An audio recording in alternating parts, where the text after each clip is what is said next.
Vamos agora analisar a primeira lei da magnetostática, que na realidade não é uma lei que se aplica só à magnetostática. Nós diríamos que é uma lei de todo o eletromagnetismo. É claro que se aplica ao caso da magnetostática. É a primeira lei que estamos enunciando que é completa. Ou seja, ela se aplica a todas as situações do eletromagnetismo. Em relação ao campo magnético, nós escrevemos essa lei sob a forma de divergente do campo B é igual a zero. Todo campo magnético, independentemente da origem dele, tem esta característica. Ou seja, o divergente do campo magnético é igual a zero. Então, se eu calcular dBx dx mais dBy dy mais dBz dz, isso é igual a zero. Isso é igual a zero. Todo campo magnético satisfaz, tem que satisfazer a esta equação aqui. Isso é uma maneira formal de enunciar uma lei fundamental, na realidade. Vamos analisar três consequências dessa lei. Três consequências. A primeira consequência é a seguinte: se eu pegar o fluxo do campo magnético e, lembrando o teorema de Gauss, ou seja, divergente de B numa superfície, ou melhor, divergente de B, quando integrado, quando somado, né, num elemento de volume qualquer, como nós sabemos, usando o teorema de Gauss, isto aqui é igual ao fluxo ao longo de uma superfície fechada que delimita este volume do campo B. Portanto, nós concluímos que, em primeiro lugar, o fluxo do campo B através de uma superfície qualquer, se for uma superfície fechada, é igual a zero. Mas aqui eu apenas traduzi isto de uma outra forma. Mas o que é curioso? Vocês se lembram, no caso da eletrostática, quando a gente escrevia divergente de E igual a ρ sobre epsilon zero?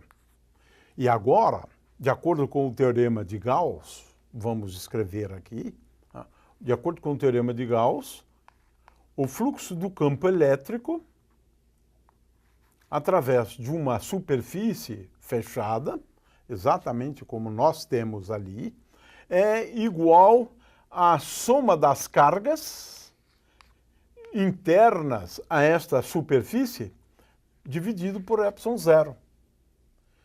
Veja, no caso do campo elétrico, cargas elétricas dão origem a um campo elétrico. Mas olhem agora no caso do magnetismo. Cargas elétricas dão origem a campos elétricos. Mas o fluxo de B através de qualquer superfície, que deveriam conter as cargas magnéticas, conhecidas como monopolos magnéticos, aqui não existe algo como soma sobre as cargas magnéticas, os monopolos. Não existem os monopolos magnéticos. Isso aqui é igual a zero. É o que afirma esta lei. Portanto, a primeira consequência, e isto vale para todo o eletromagnetismo, a primeira consequência daquela lei é: não existem monopolos magnéticos. Não existe aquele atributo que tem, por exemplo, o elétron, que é a carga elétrica. O fato é que o elétron não tem uma carga magnética, o que nós chamamos de monopolo magnético. A primeira lei faz uma afirmação sobre o comportamento da natureza. A afirmação é: não existem cargas magnéticas, não existem monopolos magnéticos. Essa é a primeira consequência. A segunda consequência é uma consequência teórica, no seguinte sentido. Será que a gente consegue resolver essa equação? O que significa resolver essa equação? Em geral, resolver uma equação é encontrar uma solução para ela. Agora, eu vou encontrar uma solução que não é ainda a solução final, mas eu vou escrever uma solução para essa equação aqui. Se eu escrever B igual a rotacional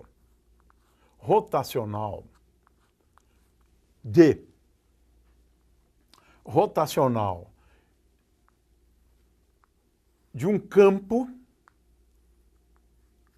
este campo aqui é conhecido como potencial vetor. Potencial vetor. Eu não sei ainda quem é A, porque, é claro, eu preciso, em princípio, saber quem é B, né? Mas se eu conhecer A, eu obtenho B. Isso aqui é uma solução daquela equação, né? Solução, entre aspas, é bom frisar, né?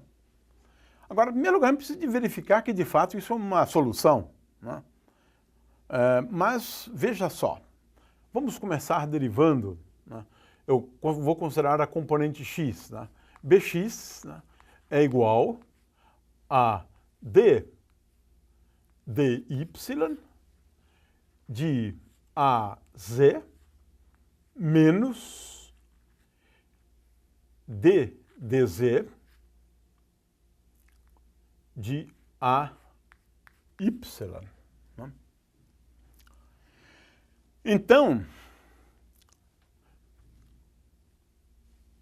o primeiro termo é d dx de bx, e isto é igual a d2 dy dx de az menos d2 de ay de dx dz. Eu tenho só o primeiro termo. E se você agora escrever também dby, dy, e fizer a mesma coisa com respeito a z, dbz dz, e somar, nós vamos ter 6 termos e vamos perceber que isto aqui é igual a zero.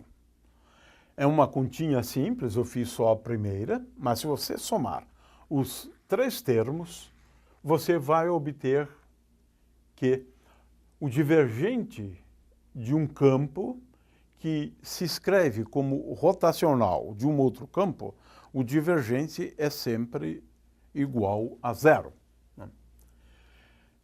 É claro que esta solução, ela ainda exibe um pequeno probleminha, que é o seguinte: se eu escrever a linha igual a um determinado A, mais o gradiente de uma função escalar lambda qualquer, pode ser qualquer função escalar, é fácil verificar, né? É fácil verificar que o rotacional, o B', que resulta daqui, o B' é tal que o rotacional de A' é igual ao rotacional de A.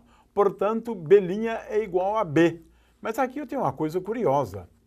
Eu tenho duas escolhas que me levam ao mesmo resultado. Essa transformação aqui, A indo em A', onde A' é igual a A mais gradiente, é conhecida como transformação de gauge. É uma transformação conhecida como transformação de gauge. Ou seja, por uma transformação de gauge, o campo B permanece invariante. Isso é uma coisa curiosa. O que me leva agora a acreditar que esse campo aqui, essa definição, esse campo não é muito confiável. Porque eu tenho um número infinito de campos que satisfaz, né, a B igual a B'. Portanto, em geral, se diz, né, que esse campo não é um campo observável, o campo B. Nós vamos encontrar daqui a pouco uma solução para isso. Eu vou encontrar uma forma de determinar este A de uma maneira unívoca. E aí vou eliminar um conjunto praticamente infinito de possibilidades. Mas, até este ponto, de fato, este campo ele é determinado a menos do gradiente de uma função escalar. E isso realmente, até esse ponto, não é bom, porque faz do campo A um campo não observável. Vamos deixar essa discussão para daqui a pouco.